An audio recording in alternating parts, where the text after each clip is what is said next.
Raya ni kita sunat di awal sikit semaya pada raya fitrah. Raya fitrah sunat takhir nak wi luah fitrah. Raya haji sunat wi awal nak wi luah masa gerbang. Kemudian seluruh kita baik tino baik jantan sunat menahan daripada makan. Lepas subuh tu sunat menahan daripada makan. Hak bolehnya kita buat siap sedia. Buat siap sedia untuk mari ke masjid di awal. Lepas tu tengok kain baju hak mana hak kita suka, hak nampak molek sikit ambil hak tu. Kalau orang perempuan hak molek pakai kano di rumah. Orang jantan pakai baju putih pun boleh, baju hijau pun boleh, tapi hak labuh molek. Dia Islam ni labuh lega. Tapi hak molek sunnah nombor 1 putih. Lepas tu hak berani pakai kopiah pakai. Hak berani pakai serban pakai serban. Tak gitu ya. Lepas tu sunat terkebir. Sunat terkebir atas rumah, sunat terkebir lep jalan, sunat terkebir atas di kedai apa yang atas sunat terkebir juga. Tu kena belajar terkebir tu lah. Kena belajar terkebir tu.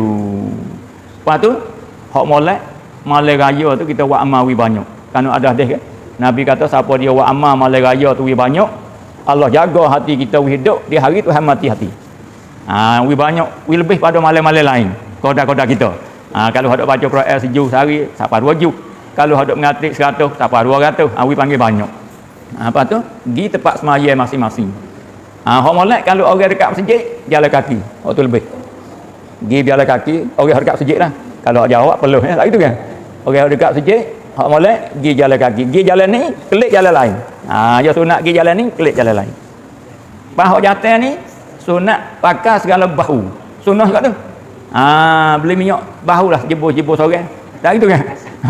Pergi beli minyak bahu jebur-jebur sorang hak jantan ni. Hak tino jangan pakai.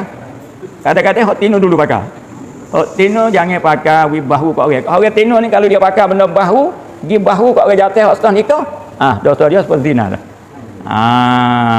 Kalau itu orang tino kena berehat daripada benda hak bahu. Jangan pakai benda hak bahu orang tino out dulu situ. Habis tu pakai kano di rumah masing-masing gi. Kalau kita potong baju baru pun pergi sedang tujuh lain lah. Tak gitu kan? Lepas tu sunat baju kebah, lepas tu kena pakat dengan kebah. Apa tu? Maaf lah. Maaf zahir batin raya Idul Fitri ni hak salah sikit banyak deh. Dok kelola, dok gapo ni, maaf. Taqabbalallahu minna minkum. Maaf. Maaf ni orang panggil salah satu pada sunnah Nabi. Maaf salah. Lepas tu hati kita didik ke hati kita, we kasih sayang kepada orang Islam dan didik hati kita jangan benci kepada orang Islam. Supaya iman kita tegak dan gagah dan kukuh. Itulah bui peringatan sabit dengan raya yang kita nak raya hari Khamis ni. Esok hari kita puasa. Sepasal lagi mandi sunat. Saja aku mandi sunat raya Aidil Adha.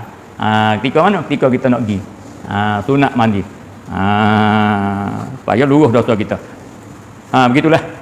Lepas tu ada bagi yang gerbang tu apa ni kita ayat dah menahai tu lepas tu nak gerbang tu pergi di tempat gerbang tu comel tu kerana Nabi suruh anak dia pergi situ begitulah kepada muslimin dan muslimah kita berdoa dengan Allah SWT di 10 yang akhir dengan banyak-banyak dan kita berdoa kita ni sebelah melah wi sehat dan kita ada rahmat, wi ada barakat, wi ada hidayah dari kita semua ni dapat husnul khatimah insya-Allah.